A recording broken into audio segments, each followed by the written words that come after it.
Good morning बच्चों। आज जो डेट है वो है हमारी 23 अक्टूबर 2020। ठीक है।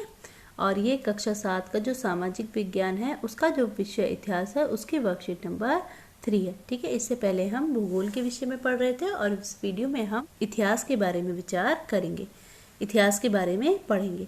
आज हम दिल्ली के सुल्तान के बारे में बात करेंगे कि जो दिल्ली के सुल्तान थे वो कौन थे और सबसे पहले दिल्ली में सुल्तान की जो स्थापना थी वो किसने की और दिल्ली में कौन कौन से सुल्तान आए। ठीक है। देखो, अगर हम थोड़ी सी बैकग्राउंड की बात करें तो हम देखते हैं कि जो इतिहास है उसके अध्ययन के लिए हम अभिलेख, सिक्के और स्थायित्व यानी कि भवन निर्माण कला के माध्यम से काफ़ी सूचनाएं प्राप्त करते हैं। यानी कि जो इतिहास का जब हम अध्ययन करते हैं या इतिहास के बारे में हम जो जानकारी प्राप्त करते हैं वो किससे करते हैं? जो अभिलेख होते हैं, यानी कि जो दीवारों पर या पत्थरों पर जो भी कुछ लिखा जाता है उसे देखकर, और जो सिक्कों पर लिखा जाता है उसे देखकर, या स्थापत्य यानी कि जो भवन, पुराने मंदिर होते हैं, पुरानी जैसे कि पुराना किला हो गया है ना, ताजमहल हो गया, इनको देखकर और उनके ऊपर जो भी लिखा गया होता है उससे क्या करते हैं? हम काफ़ी सूचनाएं प्राप्त करते हैं। ठीक है। मगर दिल्ली के जो सल्तनत है उसकी अधिक जानकारी के लिए हम इतिहास यानी कि दिल्ली की जो जानकारी है वो हमें किससे मिलती है? इतिहास, जिसे क्या कहा जाता है? तारीख एक वचन और बहुवचन है इसका त्वारीख। बहुवचन है जो सुल्तानों के शासन में प्रशासन की भाषा फारसी में लिखे गए, यानी कि जो दिल्ली का जो इतिहास है उससे उसका जो पता है हमें त्वारीख से लगता है। और त्वारीख जो होती है वो दिल्ली के जो सुल्तान का जो शासन था उनके प्रशासन की जो भाषा फारसी थी, ये फारसी भाषा में लिखे गए थे और इसमें जो दिल्ली के सुल्तान है उसके बारे में बताया गया था। ठीक है। तो जो त्वारीखों को लिखते थे, जो त्वारीखों के लेखक थे वो कौन थे? वो सचिव होते थे, प्रशासक होते थे, कवि होते थे और दरबारियों जैसे सुशिक्षित व्यक्ति होते थे जो घटनाओं का वर्णन भी करते थे। यानी कि जो त्वारीख को लिखते थे वो कौन होते थे? सचिव, प्रशासक, कवि होते थे और ये क्या करते थे? घटनाओं का वर्णन भी करते थे। और शासकों को, जो शासक होते थे, उनके प्रशासन संबंधी सलाह भी देते थे। वे न्याय संगत शासन के महत्व पर बल देते थे, यानी कि ये जो लोग होते थे वो न्याय संगत शासन के महत्व पर बल देते थे।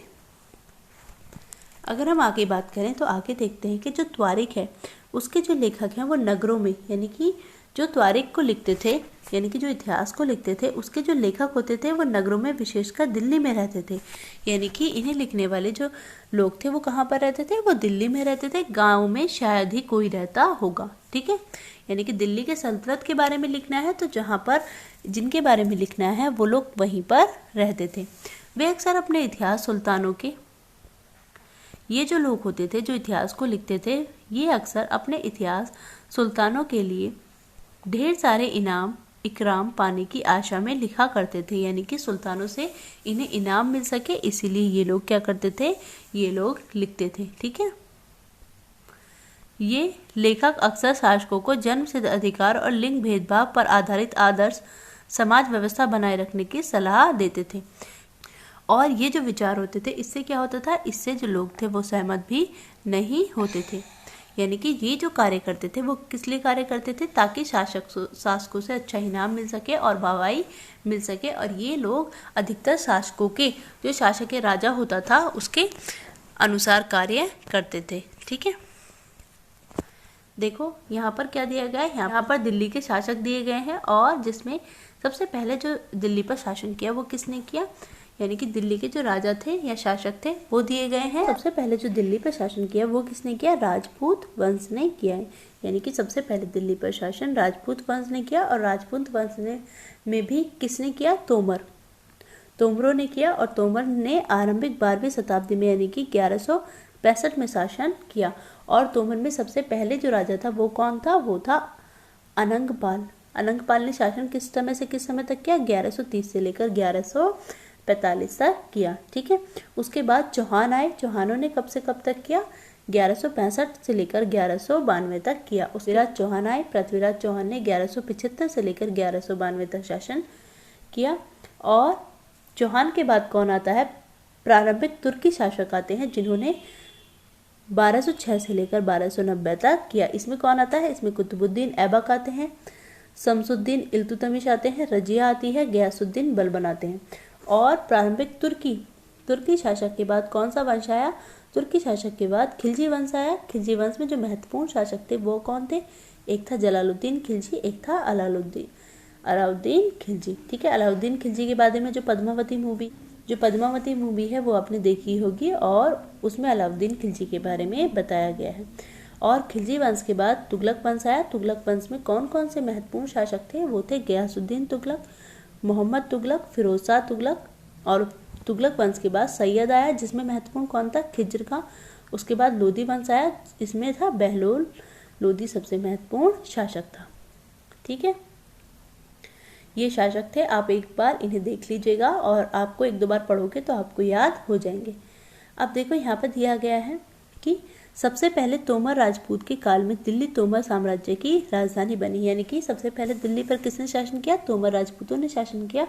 और तोमर राजपूतों के शासन में तोमर साम्राज्य की सबसे पहले जो राजधानी थी वो क्या बनी? वो दिल्ली बनी। शताब्दी के मध्य में क्या किया? जो तोमर थे उन्हें जो अजमेर के चौहान थे उन्होंने क्या कर दिया? उन्होंने हरा दिया, यानी कि परास्त कर दिया। ठीक है, और तोमर और चौहान के राजकाल में दिल्ली वाणिज्य के एक महत्वपूर्ण केंद्र बन गया। यानी कि तोमर और चौहान के राज्यकाल में ही जो दिल्ली था वो क्या हुआ? वाणिज्यिक यानी कि व्यापार के लिए एक बहुत ही महत्वपूर्ण केंद्र बन गया। कब? जब तोमर शासन करते थे और उसके बाद चौहानों ने शासन यहाँ पर किया।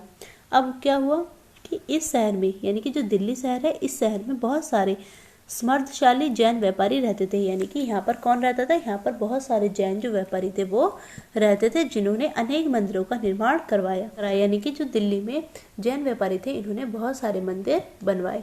और यहाँ दहली वाला कहे जाने वाले एक सिक्के भी डाले जाते थे। यानी कि यहाँ पर एक सिक्का चलता था दिल्ली में, जिसका क्या नाम था? दहली वाला नाम था, जो काफी प्रचलन में था। यानी कि दिल्ली में बहुत ही ज्यादा प्रचलन में था।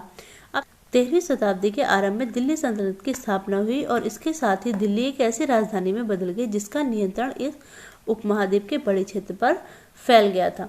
यानी कि 13वीं शताब्दी के आरंभ में क्या हुआ? जो दिल्ली सल्तनत की स्थापना हुई थी और उसके साथ ही दिल्ली एक ऐसी राजधानी में बदल गई जिसका नियंत्रण इस उपमहाद्वीप के बहुत बड़े क्षेत्र पर फैला हुआ था। ठीक है,